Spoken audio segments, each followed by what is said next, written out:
Grandes civilizações.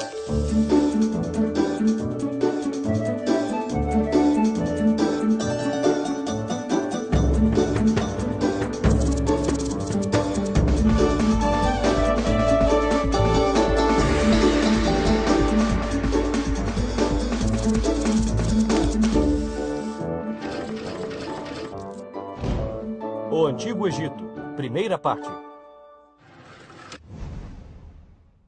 Quando pensamos no Egito, 3 imagens nos vêm à cabeça: as pirâmides, o deserto e o impressionante rio chamado Nilo.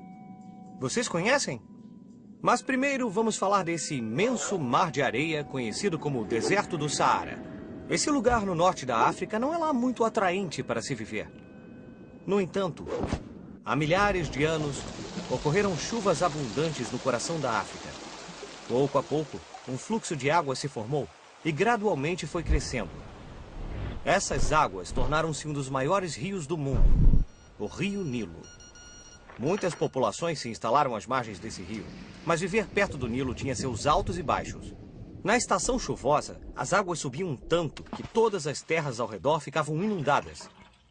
Mas quando as águas baixavam, a terra tornava-se ideal para a agricultura, pois o solo ficava muito mais fértil. Há milhares de anos, os povos nômades começaram a se fixar e a construir casas ao redor do Nilo. Assim nasceu o Antigo Egito. Os egípcios aprenderam a cultivar a terra rica e fértil. Havia muita comida. Isto significava que, em vez de ir em busca de comida, o povo egípcio poderia ficar em um só lugar, plantando todos os alimentos que precisavam. Você tinha que procurar comida o tempo todo, mamãe. Sim, mas não é mais preciso, querida. O povo egípcio usava as cheias do rio Nilo em seu benefício de forma muito inteligente. Eles inventaram um sistema de irrigação que fazia crescer ainda mais a plantação. Profissões como a do agrimensor foram inventadas. Assim como os engenheiros modernos, os agrimensores mediam as terras, projetavam os canais de irrigação e muitas outras coisas. Os pesquisadores começaram a usar cálculos matemáticos para ajudá-los no planejamento. Mais tarde, esse conhecimento de matemática ajudaria os egípcios a realizar grandes obras. O Nilo trouxe aos egípcios um outro benefício: o comércio. Os alimentos e outros bens produzidos pelos egípcios eram transportados em barcos e vendidos ao longo do rio. Assim, o Nilo tornou-se importante via para o transporte de mercadorias e pessoas, facilitou as negociações e fez dos egípcios um povo muito rico. Com a abundância de riqueza, de alimentos e com a facilidade de comércio, a civilização egípcia começou a crescer. Tudo graças ao Rio Nilo. 3.000 anos de história. Há mais de 5.000 anos, por volta do ano 3.500 a.C., o desenvolvimento do comércio e da agricultura ajudou algumas aldeias às margens do Nilo a se tornarem muito ricas e poderosas. Assim, outras importantes cidades começaram a crescer ao longo do rio. Quase 3.000 anos antes de Cristo, o rei Menes criou uma capital em Mênfis e unificou os reinos do Alto e do Baixo Egito. O símbolo do Alto Egito era uma coroa branca e do Baixo Egito, uma coroa vermelha. Por isso, as coroas dos faraós eram duplas. Esse foi o início de um grande império que duraria milhares e milhares de anos. O Antigo Egito ficava numa localização privilegiada. De um lado, o deserto imenso os protegia dos ataques do sul. E do outro lado, o rio Nilo fornecia alimentos e permitia o comércio e o contato com outras aldeias. Manter a unidade do Egito foi difícil para os governantes, já que havia muitos inimigos que queriam invadir suas terras e roubar as riquezas. Os faraós governaram o Egito por mais de 3.000 anos. Imaginem tudo o que aconteceu desde o início do calendário cristão até agora. E os egípcios governaram ainda mais 1.000 anos. É muito tempo! A pirâmide social. Os egípcios organizaram a vida social como uma grande pirâmide. Diferentes grupos de pessoas tinham importância diferenciada. No topo da pirâmide social ficava o faraó. Os faraós governavam o Egito. Todas as riquezas do império lhes pertenciam e eles eram adorados como deuses. Mas a vida do faraó não era simples. Sua obrigação era manter a ordem, controlar a economia, as leis da natureza, as estações do ano, as cheias do Nilo, o movimento dos planetas. Nossa! Era muito trabalho para uma pessoa só.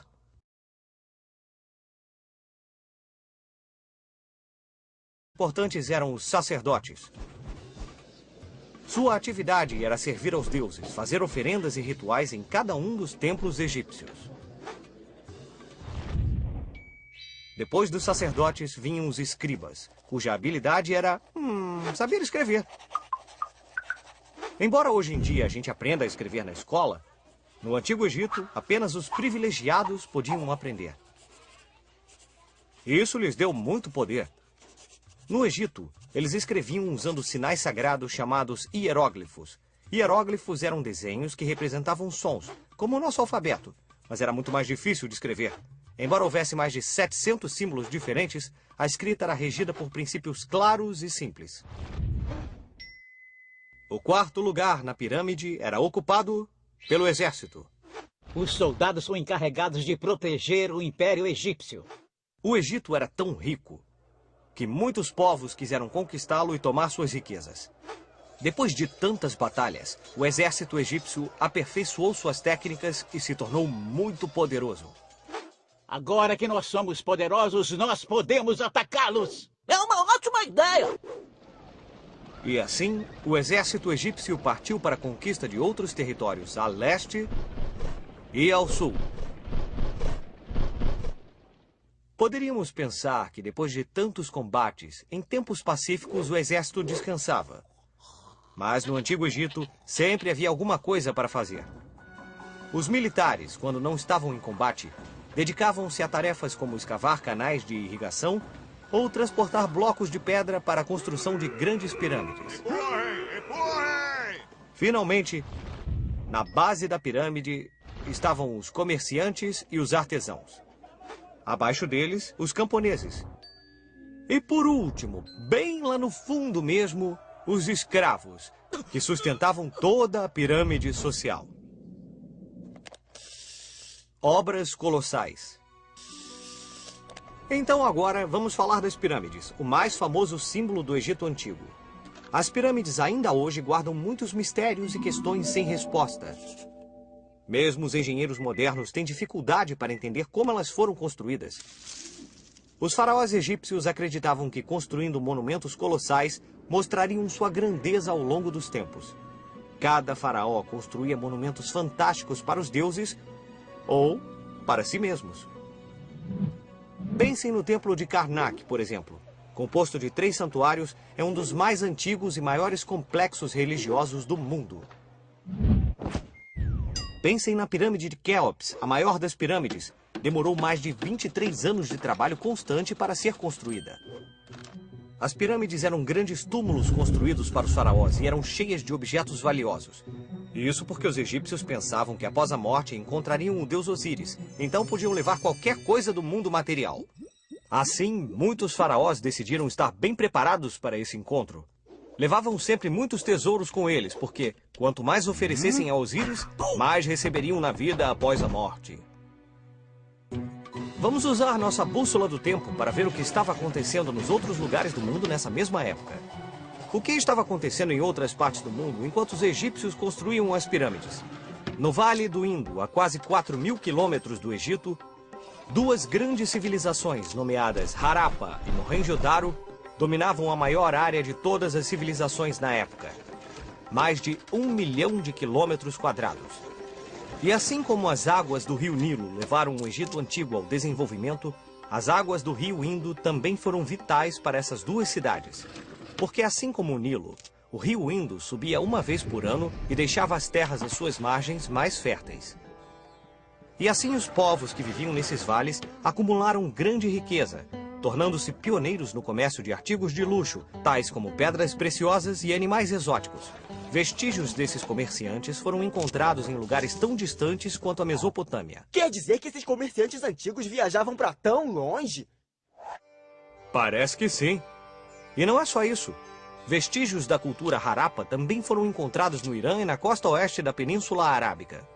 Na segunda parte do episódio sobre essa apaixonante civilização, nenhum segredo do Antigo Egito que nos foi revelado é tão assustador quanto o da maldição de Tutankhamon.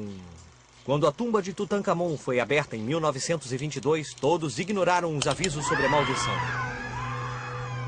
Ao longo dos anos, várias mortes misteriosas aconteceram com quem estava lá no dia da descoberta. Desde então, fala-se sobre a maldição de Tutankhamon.